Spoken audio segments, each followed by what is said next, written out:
We will start in about 5 minutes.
Hello, this is Manesh Patel with IMTF Trade. Today, I want to take the time to go through a topic which a lot of retail traders need to know. It's basically how to determine if an instrument is bullish or bearish. And this could apply for any instrument out there from currency, stocks, futures, crypto, pretty much any time frame and any instrument and so forth. Okay. And I'm going to go through why we need to discuss this. And this is something that retail people need to understand how to do this so that they could sit there and start to becoming professional traders. Since this is a live recording, live broadcast, we want to make sure we go for a disclaimer to state this is for education use only. We're not soliciting you buy or selling a particular instrument. If you do so, you're doing it at your own risk. All information sold by EII Capital cannot be copied or distributed without our permission. Today, we're going to be using TradingView for our charting. So that is going to be who we're going to do. Now, if you look at all the problems traders tackle, these are the pieces of the puzzle. It's very complex, believe it or not. It's not as simple as most people think it is. However, the key thing is to keep it simple. A lot of people spend 3 minutes, 5 minutes, 10 minutes looking at a particular instrument. That is not good at all. Okay. You need to be able to sit there and be able to look at the instrument and determine whether there's an opportunity there for you or not right away. If there's no opportunity, you need to move on because people think about P&L for basically everything that they're trading. However, they don't think about the time that they invest behind a particular instrument. And that is very critical too. So, let me just shut my door real fast. Sorry. So that's what matters too out there. Okay. And one of the biggest problems most traders have is to recognize whether an instrument is bullish or bearish. And then after that, they have to be able to recognize whether it's trending or not trending. Those are two questions a trader always needs to ask themselves when they look at any particular instrument in any time frame. And the problem comes down to is just to answer those questions, a trader will sit there and spend minutes behind that. And it shouldn't be that way at all. It should only take 1 second to determine if an instrument's bullish, bearish, or consolidating, and 1 second to determine if it's trending or not. All the other time should be spent on all the other components of the trade, which is the is it ready to buy? If so, where the orders are. If I enter the trade, what's money management? Where will I take my positions off? Those are key questions that you need to be able to answer. However, before you do that, you need to be able to answer the question, is it bullish, bearish, or consolidating? And then is it trending or not trending? If it's bullish trending, then you could sit there and put a trade on. If it's bearish trending, you could sit there and look at putting a trade on. But any other situation out there, you shouldn't be looking at all, and it's wasted time. Okay, so that's kind of what we need to go through today, and that's what I'm going to do is keep it simple and do that for you and show you how to do that within 1 second. So let me flip over to the charts. I'm just going to flip over to my browser.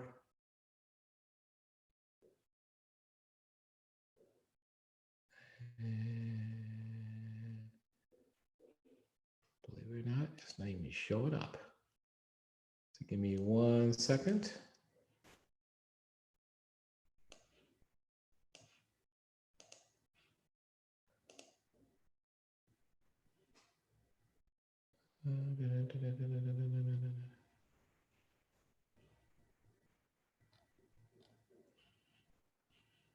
Sorry about that. There you go. There it is.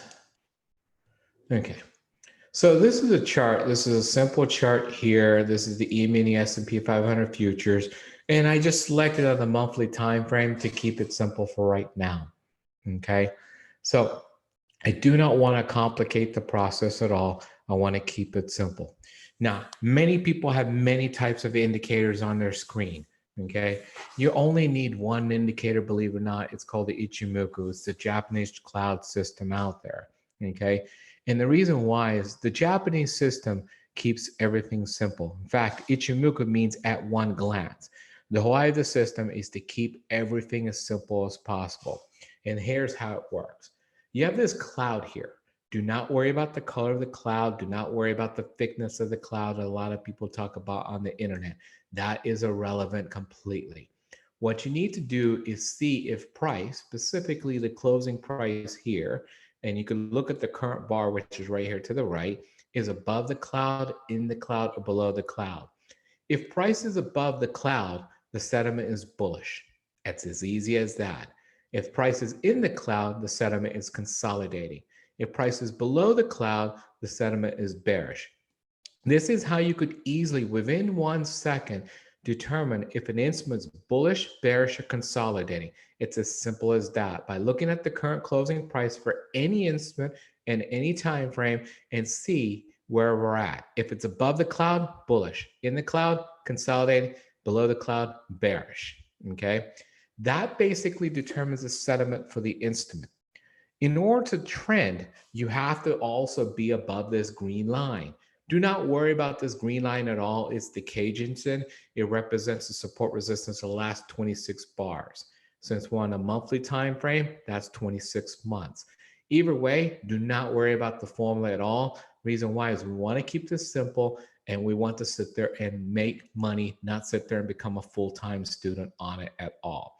So what you're looking for is for you to determine if there's a trading opportunity, you always want to be above the cloud and above the green line.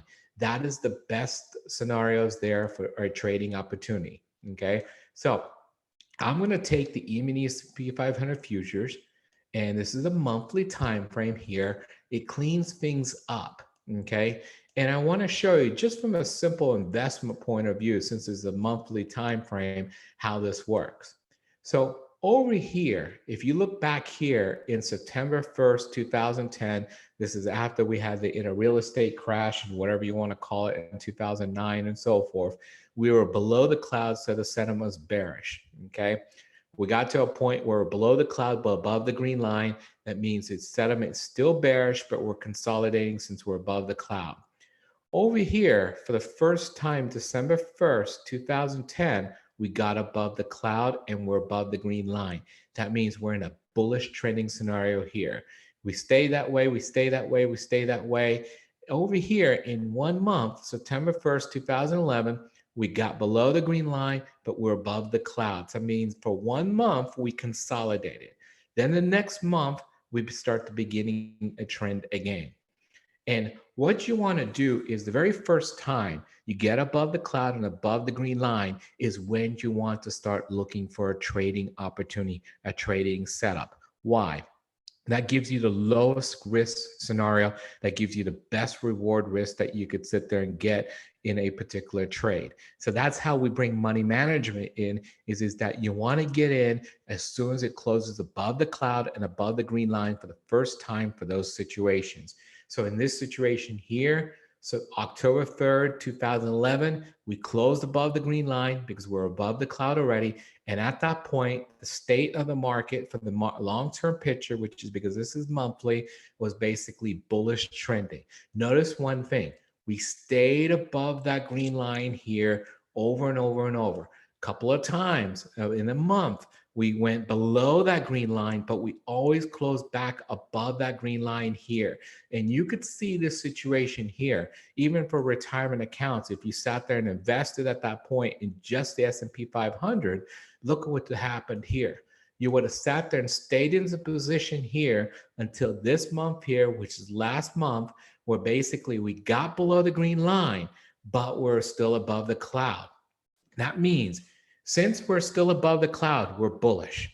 And we're below the green line. That means basically we're not trending. That means we're bullish consolidating at this point right now. And that's the state of the market. Inner month, it went inside the cloud and below the cloud. But the key is you got to look for the closing price, as I always mention. And it was very interesting to see because a lot of people in the market were saying we're now in a bullish scenario for the rest of the year, long-term picture and all that. And people were jumping to conclusions, especially on TV and so forth. But the key is where do we close at the end of the month? Anything can happen during the month because volatility. Okay, so if you're looking at a weekly time frame, anything can happen on the weekly time frame. If you're looking at 240, then you have to wait for the bar to close on a 240-minute time frame. So anything can happen in those situations at all. Okay, the key is where do you close at the end of that bar? And over here, you could see we still close above the cloud. That means we were not in a bearish state at all. We're in a bullish consolidation state. So unlike what people were telling you, due to the virus and a black swan event occurred, it does not matter because at the end of the month, we close above the cloud. So that means we're bullish consolidating. This month, it's interesting because now the key thing is that we're coming right across the green line here, okay?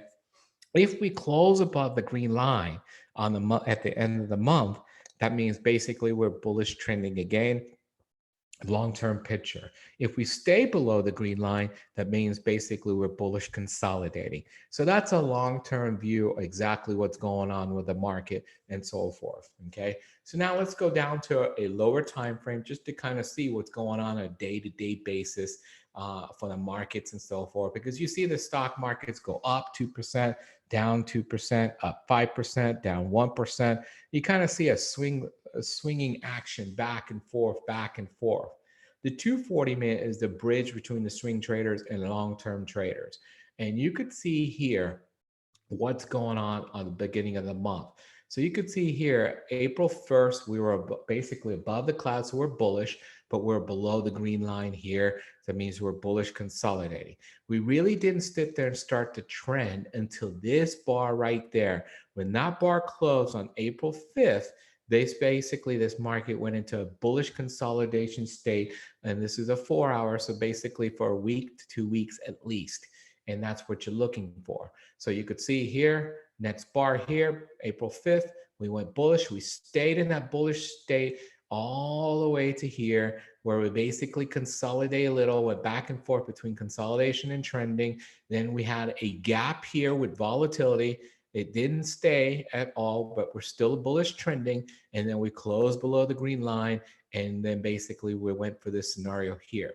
Now, remember, we're going back and forth in these situations. This is why I say, first, you got to determine if it's bullish, bearish, and then it's trending, and then looking for opportunities to trade. Okay, and you could see here, today it's interesting because we're in the cloud. We're kind of in the cloud a little, and we're right against the green line here. So next couple of days are going to be very, very critical because if we get above this cloud and the green line, we have a potential to retest that high. If we stay below the green line, we're going to be in this cloud. That means we're consolidating on a short-term basis, and we have to wait and see exactly what's going on. Okay, so let's go look at crude oil.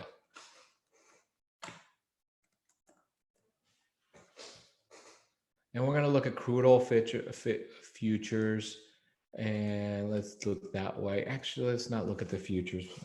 Let's look at XOP. It's an ETF that defines oil and gas. So you're going to be less subject to all the stuff that's been going on with the crude oil futures. So let's look at it here. You could see here, XOP here was bearish trending. And you could see here, the very first time XOP went bearish was basically January 21st of this year.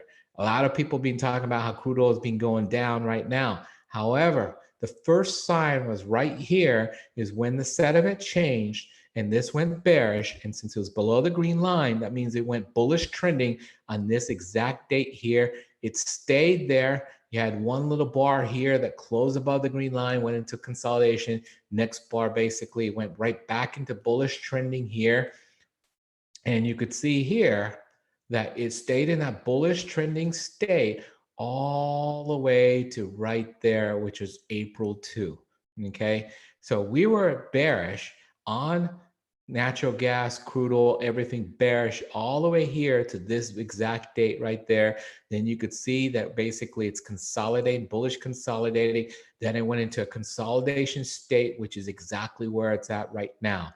So if you got caught in this whole crude oil picture, you should never have gotten caught into the crude oil picture. Reason why is you knew from the 4-hour here, which influences the higher time frame, that basically we're consolidating and anything can happen.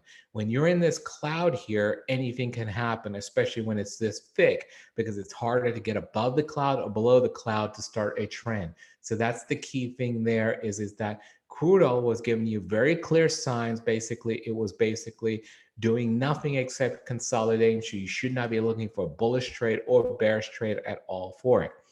Now, let's just go across to Bitcoin.